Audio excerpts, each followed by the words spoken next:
ये ठीक नहीं है। जबकि सच्चाई तो ये है कि खासकर जिस बीजेपी व उनकी सरकारों को वे लोग जनहित व देश हित की खास परवाह किए बिना आंख बंद करके समर्थन देते चले आ रहे हैं, उसी का परिणाम है कि यहाँ जातिवाद, राजनीतिक द्वेष, सांप्रदायिक हिंसा आदि का जहर सामान्य जनजीवन को त्रस्त किए हुए हैं। इतना ही नहीं बल्कि ये भी सर्वविदित है कि बीएसपी को अगर लगता कि बीजेपी सही में आरएसएस के शिकंजे से निकलकर वह संवैधानिक सोच के मुताबिक चलकर सर्व समाज एवं सभी धर्मों के लोगों के हित में काम कर सकती है, तो फिर काफ़ी पहले सन 1995 में ही बीएसपी इनका भारी समर्थन ठुकराकर यूपी की सरकार से इस्तीफा नहीं देती। जबकि उस समय सपा की जाति व हिंसावादी राजनीति से तंग आकर कांग्रेस, बीजेपी व अन्य सभी विरोधी पार्टियां बीएसपी की सरकार को बाहर से समर्थन दे रही थी। और फिर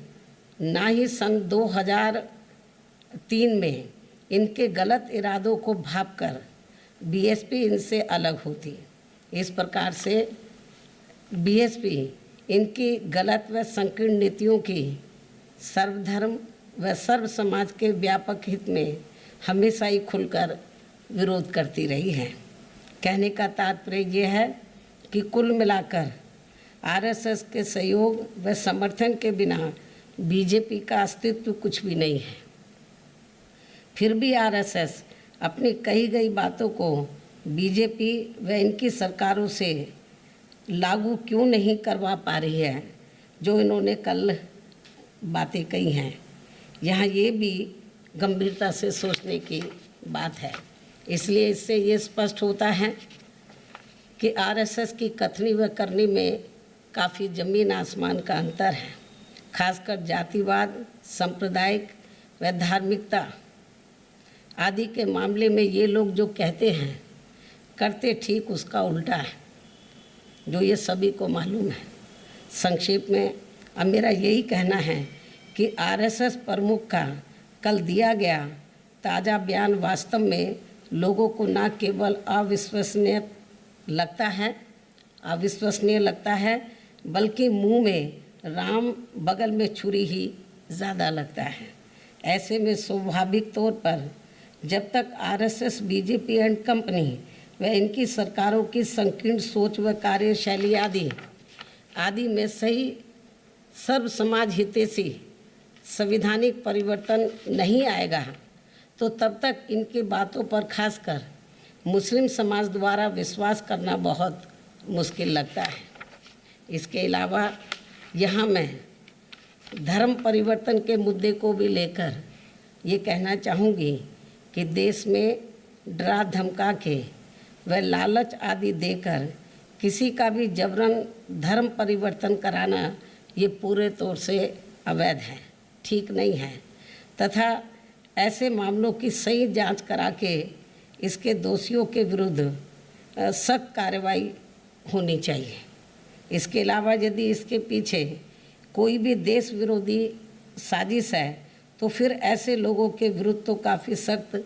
कानूनी शिकंजा कसना चाहिए। लेकिन एक सोची समझी रणनीति व साजिश के तहत इसकी आड़ में इसे जबरन हिंदू मुस्लिम मुद्दा बनाना तथा पूरे मुस्लिम समाज को शक की नज़रों से देखना ये कतई भी उचित नहीं है और बीएसपी फिर इसका डटकर विरोध भी करेगी, क्योंकि इससे दोनों धर्मों के लोगों में आपसी नफरत पैदा होगा, जो ये देश हित में ठीक नहीं है। इसके साथ ही ये कहना कि धर्म परिवर्तन की आड़ में देश को नुकसान पहुंचाने की यहाँ काफ़ी समय से साजिश चल रही है कि ये भी बात कही जा रही है, तो यहाँ इसको लेकर एक ये भी सवाल पैदा होता है कि इतने लंबे समय से अपने देश की खुफिया जांच एजेंसियां अभी तक क्या कर रही थी और अब इसको लेकर जो भी कार्रवाई चल रही है ये तो बहुत पहले ही हो जानी चाहिए थी। जो नहीं की गई। तो इसके पीछे हमें इनका राजनीतिक स्वार्थ कुछ ज़्यादा नज़र आ रहा है और ऐसा लगता है कि इसे अब ये देश के कुछ राज्यों में होने वाले आगामी विधानसभा चुनाव में अपनी कमजोरियों पर पर्दा डालने के लिए राजनीतिक रंग देना चाहते हैं। और इनका यदि ऐसा कोई षड्यंत्र है तो फिर ये अपने देश के लिए अति दुर्भाग्यपूर्ण व अति निंदनीय भी है और इस मामले में देश की जनता जरूर सावधान रहे। इसके अलावा यहाँ मैं ये भी कहना चाहूँगी, ख़ास तौर से यूपी गवर्नमेंट के संबंध में ये भी कहना चाहूँगी कि यूपी की वर्तमान भाजपा सरकार द्वारा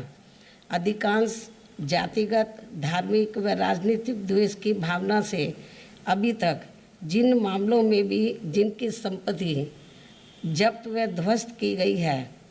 उनमें ज़्यादातर मुस्लिम लोग प्रभावित हुए हैं। ऐसा मुस्लिम समाज व आम लोगों का भी मानना है, लेकिन इससे इनमें असुरक्षा की भावना पैदा हो रही है, ख़ास तौर से मुस्लिम समाज में, जो ये ठीक नहीं है। इस संबंध में बीएसपी का ये भी कहना है कि यदि इसमें ऐसी कुछ भी सच्चाई है तो ये उचित नहीं हो रहा है, जो ये सरकार की कार्यशैली पर अनेकों सवाल खड़े करता है तथा बीएसपी इसकी कड़े शब्दों में निंदा भी करती है। इन्हीं ज़रूरी बातों के साथ ही अब मैं अपनी बात यहीं समाप्त करती हूँ। धन्यवाद। मायावती जी फिर बोली और उन्होंने मोहन भागवत के कथन पर टिप्पणी की। उन्होंने कहा कि अगर मोहन भागवत का ऐसा मानना है और आरएसएस हमेशा से यही सोच रखती है तो बीजेपी क्या कर रही है। उन्होंने आड़े हाथों लिया कि शायद कहीं मोहन भागवत आज देश में जिस तरह से बीजेपी जो पॉलिटिकल विंग कहा जाता है, राजनीतिक आर्म कहा जाता है आरएसएस का, और कहती हैं कि आरएसएस के समर्थन के बिना बीजेपी खड़ी नहीं हो सकती, तो बीजेपी पहले मोहन भागवत के शब्दों का अनुसरण करे। ये बात मायावती ने कही और सही कहीं ना कहीं अब बीएसपी हरकत में आती हुई लग रही है। मायावती ने सामने से ये कह दिया कि देखिए, समुदाय विशेष के बीच में, दो समुदायों के बीच में द्वेष की भावना पैदा करने की कोशिश आप एक तरफ कर रहे हैं और दूसरी तरफ ऐसी बातें कर रहे हैं, तो ऐसा लग रहा है कि मुंह में राम बगल में छुरी। दूसरी बात, उन्होंने धर्मांतरण और धर्म परिवर्तन के इस रैकेट के बारे में कहा कि अगर कुछ ऐसा कर रहा है तो वो असंवैधानिक कर रहा है तो फिर उसे कड़ी से कड़ी सजा दी जाए, लेकिन अगर इसे राजनीतिक तूल देकर, इसे जानबूझकर चुनाव से पहले इसको हवा दी जा रही है तो फिर ये बहुत गलत है। तो मायावती का ये जो स्टेटमेंट है, जो उनका बयान आया है, साफ ये कहते हुए कि अगर कुछ गलत हो रहा है, कानून विरोधी, देश विरोधी घटनाएं घट रही हैं तो फिर उसके खिलाफ कड़ी से कड़ी कार्रवाई की जाए। लेकिन उन्होंने ये भी कहा कि सियासत जो खेल रही है, जो गेम हो रहा है, और उसमें बीजेपी को आड़े हाथ लेते हुए ये कहा कि आरएसएस को सबसे पहले बीजेपी को सबक सिखाने की जरूरत है, उनको बताने की जरूरत है। कहीं उत्तर प्रदेश के चुनाव से पहले हरकत में आती हुई मायावती अब सीधा अपने आप को बीजेपी के खिलाफ एक मजबूत संगठन की तरह प्रस्तुत करने की कोशिश कर रही हैं। उन्होंने मुस्लिम समुदाय को एक साथ एक ही रंग में रंग देने की बात भी कही। उन्होंने कहा कि धर्म परिवर्तन कुछ लोग कर रहे हैं, जबरन कर रहे हैं या फिर बहला फुसला कर रहे हैं, तो उनके खिलाफ आप कार्रवाई कीजिए। इंटेलिजेंस एजेंसियां क्या कर रही हैं, इसकी वजह से पूरे मुस्लिम समुदाय पर लीपापोती कर देना और उनको सब एक ही रंग में रंग देना गलत है। सीधा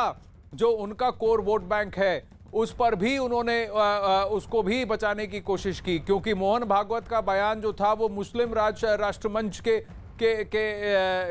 प्लेटफॉर्म पर था, तो इसीलिए अपनी कॉन्स्टिट्यूएंसी को बचाने की भी कोशिश कर रही हैं।